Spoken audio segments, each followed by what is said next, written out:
Le Seigneur, il est merveilleux de vous accorder cette nouvelle naissance.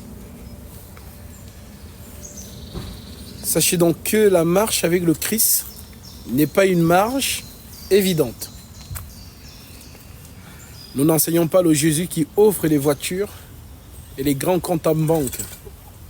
Nous enseignons le Jésus qui a dit, si quelqu'un veut venir après moi, qu'il renonce à lui-même, qu'il se charge de sa croix et qu'il me suive. Renoncer à soi-même, c'est ce que vous venez de faire. Nous sommes des Jean-Baptiste, des personnes qui ne vivent plus pour plaire au monde, parce que nous sommes morts dans les eaux du baptême. Et la personne qui est sortie de l'eau, c'est un vase sanctifié, utile pour son maître. La vocation n'est pas un slogan, car il y a ceux qui disent qu'ils sont chrétiens, et il y a ceux qui le sont réellement. Un chrétien, c'est un état d'esprit. Vous allez entendre souvent, les gens disent pour rimer, nous ne sommes pas dans une religion, mais nous sommes dans une relation. C'est complètement faux. Dans 2 Timothée chapitre 3, l'apôtre parle d'irréligieux. Et le contraire d'irréligieux, c'est religieux. Nous sommes dans la vocation de Jésus-Christ. C'est lui notre religion. Nous sommes dans l'attitude du Christ. Comme il a dit lui-même, vous êtes la lumière du monde, que votre lumière luise. Ce n'est pas parce que je dis je suis chrétien. C'est dans la marche. Je suis investi dans l'œuvre que le Christ m'a donnée. C'est ma part. Je suis jeune. Et je peux encore me donner aux choses du monde. Mais le Christ nous a arrachés du feu pour être des vases utiles pour lui. Alors, ma tâche, c'est enseigner. Et comme je l'ai dit toujours, aucun membre du corps de Christ n'observe les autres. Les membres de notre corps ont tous une fonction. Ainsi en est les membres du corps de Christ. Alors, là où le Christ m'a déposé, c'est là où je travaille. Si je suis la main, alors je fais bien le travail de la main. Si je suis le genou, je fais bien le travail du genou. Si je suis l'orteil, ainsi de suite. Il n'y a pas un membre qui est supérieur aux autres. Voilà pourquoi Jésus dit que nous sommes tous frères. Vous allez même voir lorsqu'il prend la parabole de Matthieu 20, il parle de ceux qui ont travaillé avant moi. Les prophètes qui ont travaillé depuis le matin, les apôtres qui sont venus après, et moi qui arrive aujourd'hui. Mais lorsqu'on commence à payer le salaire, le Christ commence par moi. Et dans cette parabole, les serviteurs qui ont été appelés avant disent « Ceux-là n'ont travaillé qu'une heure. » Et tu les traites à l'égal de nous qui avons supporté la chaleur du jour. Alors oui, ce n'est pas parce que je suis à l'enseignement que je suis plus grand que toi. Non, c'est ma part.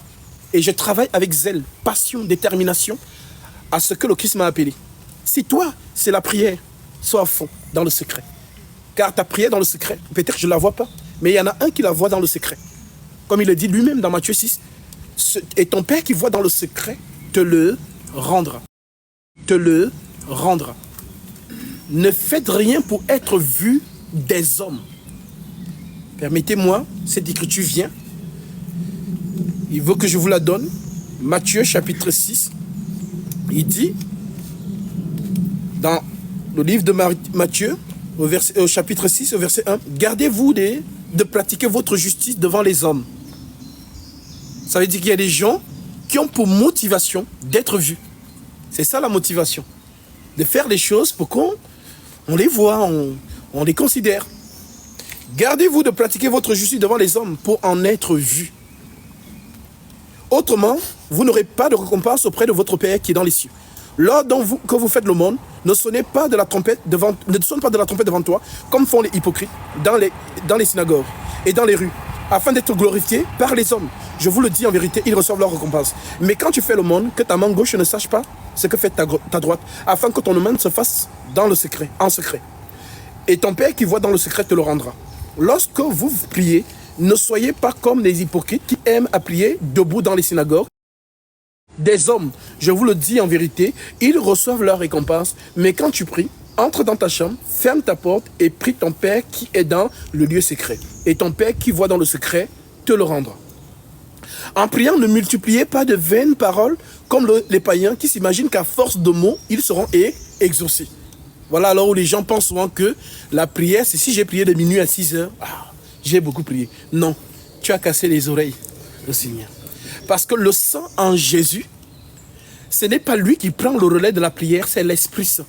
Car l'Écriture dit, nous ne savons pas quoi demander dans nos prières, mais l'Esprit lui-même intercède par des soupirs inexprimables. Et celui qui sonde les cœurs connaît quelle est la pensée de l'Esprit, parce que c'est selon Dieu qu'il intercède en faveur des saints. Nous sommes les saints. Et si nous sommes saints, vous ne pouvez pas avoir des prières stériles. Lorsque le saint se met à genoux pour prier son Père céleste, le Père lui-même va prendre le relais de sa prière. Alors je vous le dis, le Seigneur est un Dieu vivant qui est derrière sa parole pour l'accomplir. Il a dit, vous qui êtes méchants et qui savez donner de bonnes choses à vos, à combien plus forte raison le Père céleste ne donnerait-il pas son Saint-Esprit à ceux qui le lui importunez-le. Ce n'est pas moi qui le dis, c'est lui-même. Il vous a pris la parabole du juge inique qui recevait toujours une veuve qui venait toujours lui dire « Fais-moi justice, fais-moi justice, fais-moi justice ». Et il a dit que ce juge a dit « Ah, elle me casse trop les oreilles. Pour qu'elle ne vienne plus ici, je vais régler son affaire et puis je serai tranquille. » Alors il dit « Si le juge unique se comporte ainsi, combien plus votre Père céleste? Tout ce que vous demanderez en mon nom, croyez que vous l'avez reçu, vous devrez s'accomplir. Oubliez les voitures. Oubliez l'argent, toutes ces choses-là.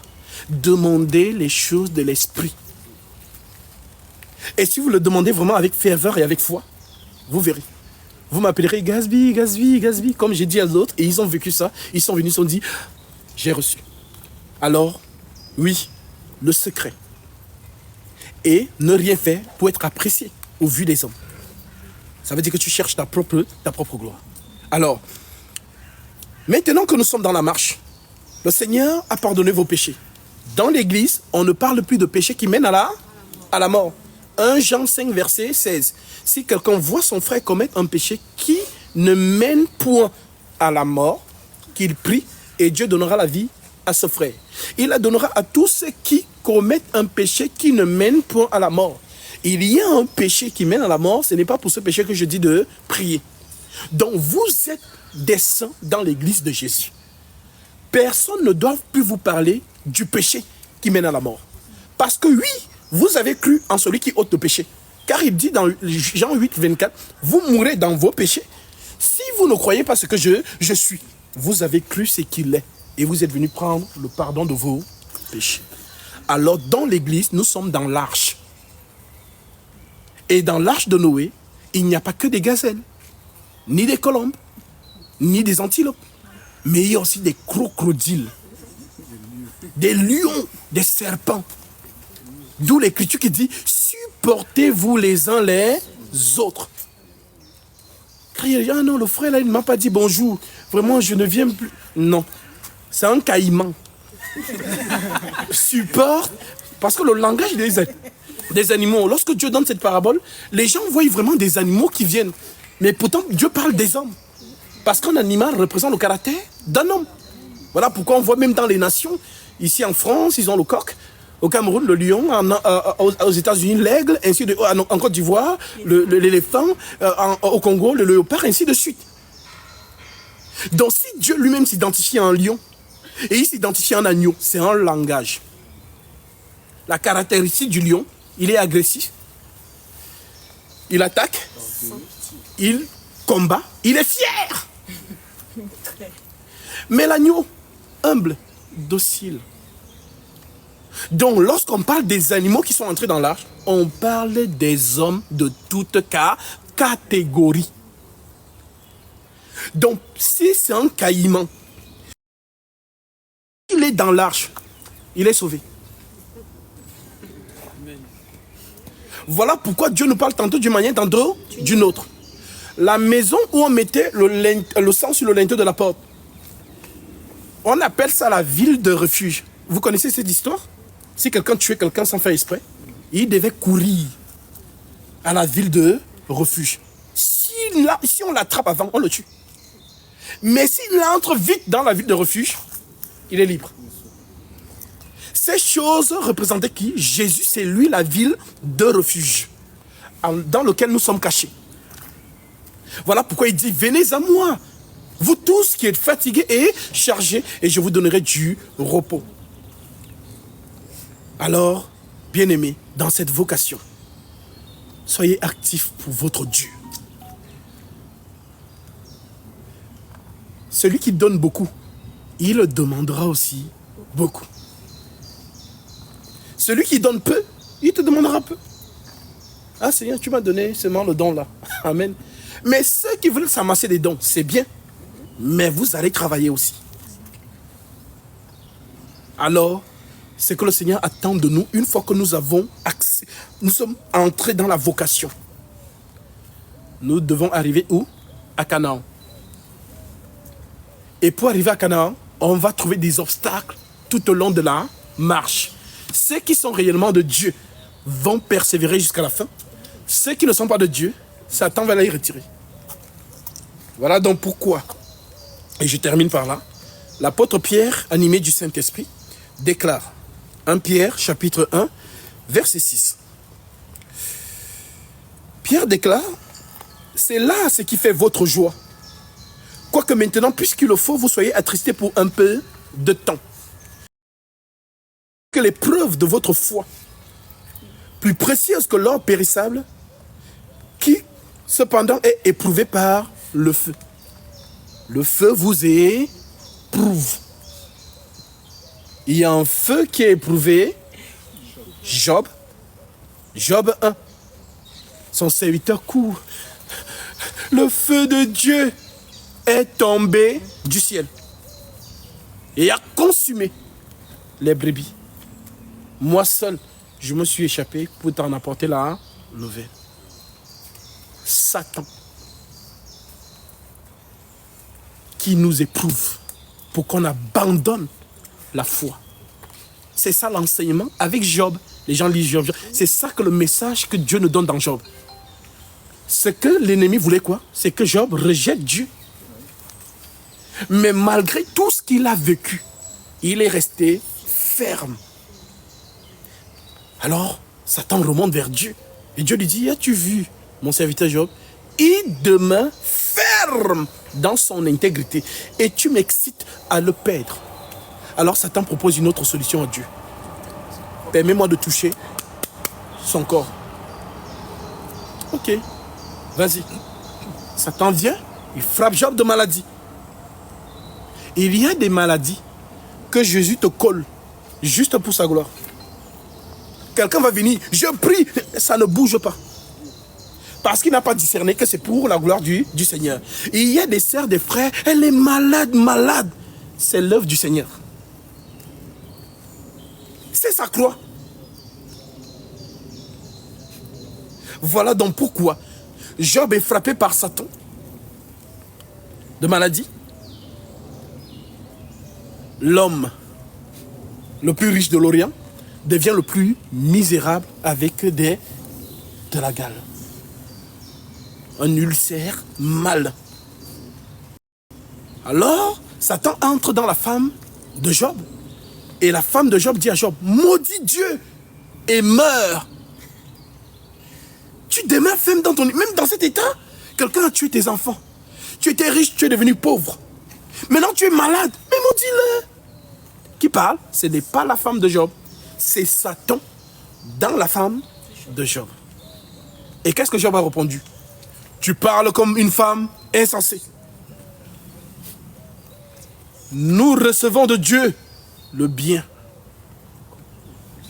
Et nous ne recevrions pas aussi le mal. En tout cela, Job ne péchait point contre Dieu. Alors, oui, Job est resté intègre. Alors nous aussi, tout au long de la foi et la marche que vous avez, Christ a allumé une flamme en vous. C'est ce que vous appelez dans votre langage la foi. C'est une flamme. Et cette flamme reste vive plus l'huile est versée. Voilà pourquoi il nous parle avec les réalités de son temps. Les 10 vierges et les lampes. La lampe et l'huile. Donc plus il y a l'huile, plus la flamme est vive. Moins il y a l'huile, plus la flamme baisse. Et l'huile, c'est quoi? Dans cette parabole, l'enseignement. Car les sages disent aux folles, il n'en aura pas assez pour vous et pour nous. Allez plutôt chez ceux qui en vendent et achetez-en pour vous. Donc vendre de l'huile, ce n'est pas l'huile comme Makos vend. Ce n'est pas l'huile que le Vatican vend. Oh, business, c'est de la magie. Car même les marabouts proposent des flacons. Tiens, tu mets ça sur ton visage avant de sortir et tu vas voir. Donc, en Jésus, on n'a point d'ustensile. C'est le nom. En mon nom, vous imposerez les mains. Le nom de Jésus-Christ seul suffit pour dégager la puissance. Car nous sommes au temps du Saint-Esprit. C'est par lui que nous déclarons les choses. Il n'y a pas besoin de nom. Prends le sel. Prends le sel. Mets un peu dans l'eau. Tu te laves en récitant le psaume 22. Non. Alors, oui. Le Seigneur déclare donc. C'est là ce qui fait votre joie. Puisque maintenant, il le faut, vous soyez attristés pour un peu de temps par diverses épreuves. Afin que l'épreuve de votre foi plus précieuse que l'or périssable, qui cependant est éprouvée par le feu, ait pour résultat la louange, la gloire, l'honneur, lorsque Jésus-Christ paraîtra. Lui que vous aimez sans l'avoir vu, en qui vous croyez sans le voir encore, vous réjouissant d'une joie ineffable, parce que vous obtiendrez le salut de vos âmes pour prix de votre foi. Alors la foi que le Christ a allumée en vous, conservez-la. Peu importe ce que tu vas traverser. Je parlais avec un frère dans la voiture, je dis, ah Gatsby, Dieu m'a fait ceci. Dieu vraiment, non, il est merveilleux, j'ai fait ça, je suis content. Et dit, de la manière dont tu es content là, tu es merveilleux. C'est ce qu'il disait dans mon cœur. Quand il va aussi faire en sorte que les choses deviennent compliquées, elle a la même joie. C'est ça la marche avec le Seigneur. Parce qu'il y a des gens, lorsque Dieu, lorsqu'ils sont maintenant dans la difficulté, le Jésus là même, moi, frère, tu ne pries plus. J'ai des problèmes. Donc, l'ennemi peut tout faire pour refroidir la joie en Christ que tu as. C'est-à-dire que même quand tu viens de prendre le baptême, tu prends ton baptême, tu as 3 mois de loyer que tu n'as pas encore payé. Ça coupe encore ta joie. Pourquoi il t'amène dans l'inquiétude? Pourtant, Christ nous dit, ne vous inquiétez de rien. Le juste marche par la foi. La foi, c'est une folie. Et ce Dieu-là, plus tu as la foi en lui, parce que c'est la foi qui dégage les situations. Dégage les situations.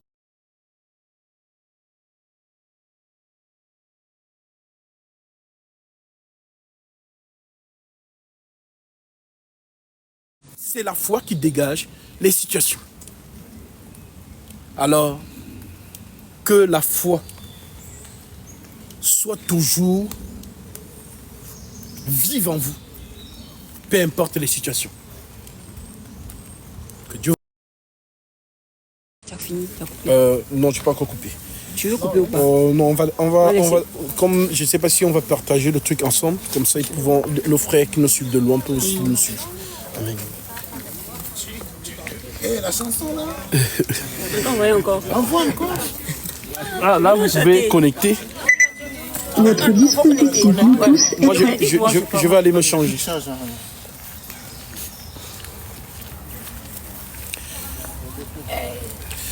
Amen. Oh, il y a Annie qui dit de tout. Amen. Amen. Que Dieu te bénisse. Merci. Amen. Amen. Oui. Toujours plaisir. Ma question d'hier, tu as oublié? Alors, je reviens. Je veux juste me changer. Ah, ok. Donnez-moi Vas-y. un peu de temps. Je vais aller me changer et je reviens. Non, tu laisses, non? Ouais.